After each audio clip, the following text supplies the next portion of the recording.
Hello and welcome to NetBeats. In this video, we are going to review the flagship phone launched by Samsung for 2019, the long-awaited Samsung Galaxy S10 Plus.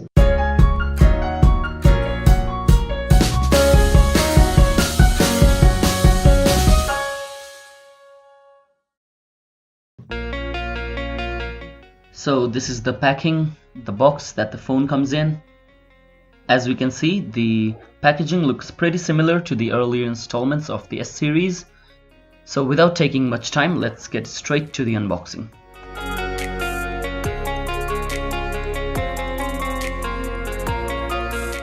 So there's the handset. As you can see, it looks pretty amazing to look at, even when the display is off. So it's a full glass body, as you can see, and there's a metal rim on the edges to make it more durable, I suppose. One thing is for certain, the device does feel lighter and more compact compared to earlier installments of the S series. Okay, so let's see what else is included in the box.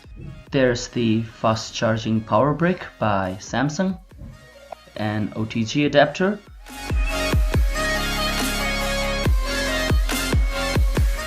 the USB Type-C cable, obviously, and headphones by AKG, which are known for their great sound quality.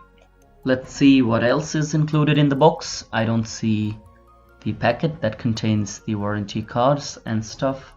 Oh, there it is.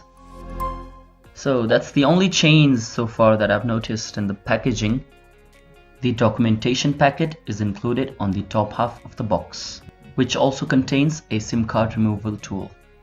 Alright, so let's put that aside and now we will boot up the phone to see how it stands out.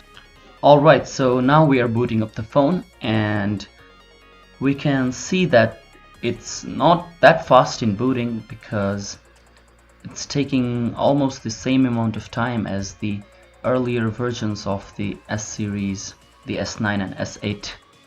Let's have a look at the back of the box and see what is printed. So the box says the phone has a storage capacity of 128 GB, 6.4 inches dynamic AMOLED Quad HD Plus display, which means the display changes and adapts to fit the type of content you're viewing, whether it's a picture, a movie, or a document, or you're just playing games. Triple camera setup, which we will get to later, wireless charging and power share, and of course IP68 water and dust resistance. Okay, now the phone is all booted up and as you can see, the display looks really amazing compared to other devices of this class. It's pretty astounding how Samsung have managed to produce a 3D curved display of this kind while maintaining a screen to body ratio of more than 93%. The bezel has been cut off more than 50% than that of Samsung Galaxy S9, which is a remarkable task in itself. Okay, so now let's talk about the physical features of the phone.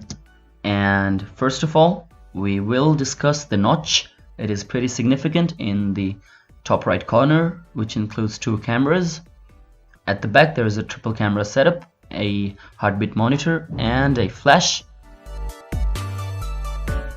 On the right side there is the power button, and on the left there's the volume control keys and the Bixby button. On the top, a dual SIM card tray, which can also store a SD card.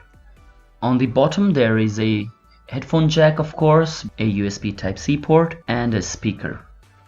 Okay, now we are going to test the various camera modes of this device, and Samsung have included a 3-camera setup on the back and a dual camera on the front, which is great.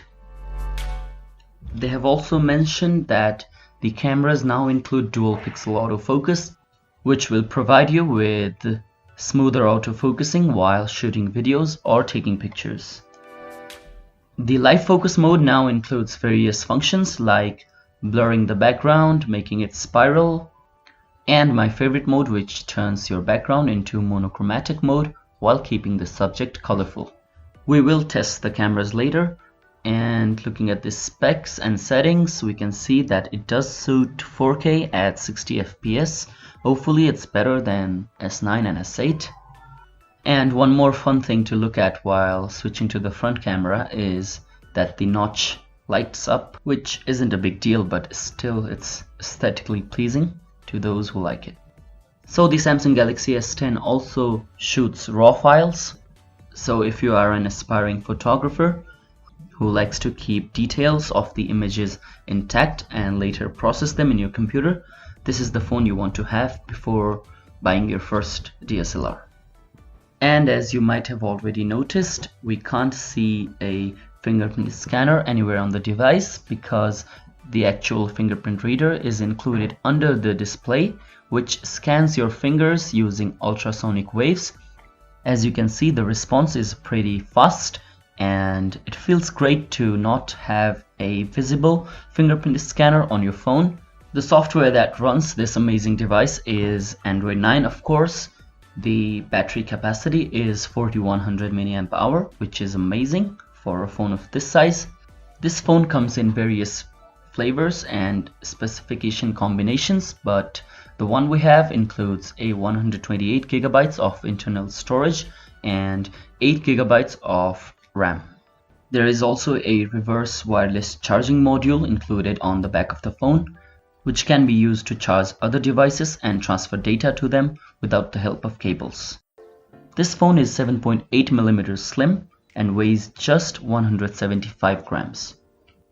The three different lenses on the back act as a compact multi-lens camera. These lenses provide pro-grade results because of their variable aperture. Of the three cameras included in the device, the first one is a 12 megapixel f1.5 wide-angle camera, which also includes dual pixel autofocus. The second one is a 12 megapixel f2.4 52mm telephoto lens, which acts as a zoom lens which provides 2x optical zoom. And the third one is a 16 megapixel f2.2, which acts as a ultra-wide lens for shooting landscapes and other conditions.